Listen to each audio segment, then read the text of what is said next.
memories of those he had lost. He cried, we hugged, and a bond formed that has never been, and will never be, broken. He was right. The whole thing was awful. Absolutely gut-wrenching. But it wasn't FUBAR. In the military, the term FUBAR is an abbreviated way of saying that something is broken beyond all repair. His story and experiences are tragic and will require years of healing. But Jeff isn't broken beyond repair. Trauma doesn't discriminate. White, black, military, civilian, gay, straight, rich, poor, Christian, Muslim, atheist, not one of us is outside of the reach of trauma. It can touch our lives at any age, stage, or place. It can come through the actions of a stranger or through the touch of a trusted family member. It may strike suddenly as a single defining moment or seep in slowly, almost undetected, over many years of abuse or neglect. Trauma impacts the whole of us.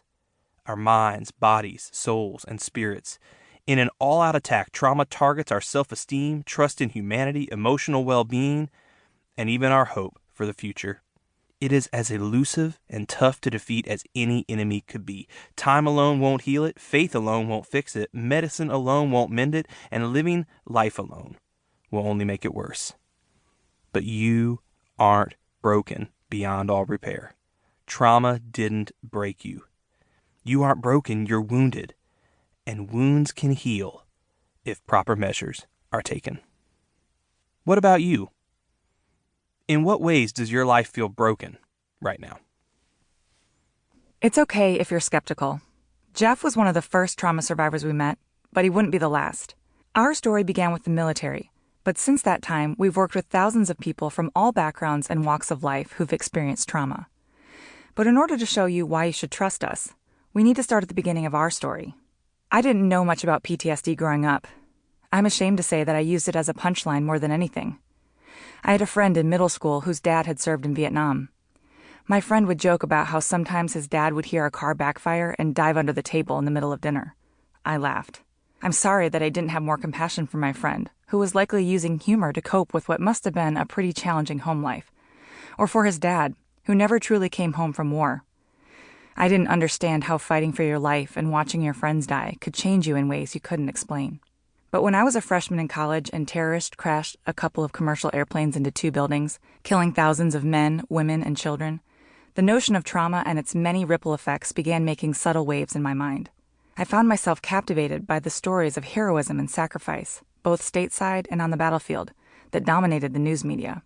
When, in my first job out of graduate school as an occupational therapist, I was told that our outpatient clinic was going to begin treating active-duty soldiers with traumatic brain injuries, my heartbeat quickened. For some reason, ever since 9/11, I had felt drawn to our nation's combat wounded. This job was literally a dream come true. I immersed myself in military culture as best I could. I printed out the Army rank structure and discreetly Googled every acronym I heard. As soldiers returned from deployment, people began using the term walking wounded, and I knew exactly what it meant. My patients were physically fit and apparently healthy, but their legs bounced continuously under the treatment table. They never sat with their backs to the door. Their eyes were dark and shadowed, and while they worked hard to keep it together, sometimes these strong soldiers cried. Their inner pain was seeping out of them, and I couldn't ignore it. When an OT job became available at Fort Campbell, an Army post about 45 minutes northwest of Nashville, I felt the unmistakable tug of what I now believe is my calling. I couldn't stop thinking about it. I talked about it nonstop with Evan. I prayed. I asked God for a sign and minutes later pulled up behind a car with a bumper sticker that read, "Go Army." I felt a nervous excitement growing within me. Could we really uproot our lives in pursuit of this crazy dream? I was a new clinician with zero actual military experience applying for a job in which I would be helping soldiers return to duty after a traumatic brain injury. You know, driving Humvees, firing M16s, applying tourniquets, navigating with maps and compasses, and so on. All the things a 25-year-old civilian suburbanite female knows how to do, right? But I learned, and not for the last time, that God often uses the extras to play leading roles on his stage. Evan and I moved to Pleasant View, Tennessee, a small town halfway between Fort Campbell and Nashville. He kept his job at a web development company, and I started working at the Warrior Resiliency and Recovery Center on post. Here are some things I quickly learned from my soldiers.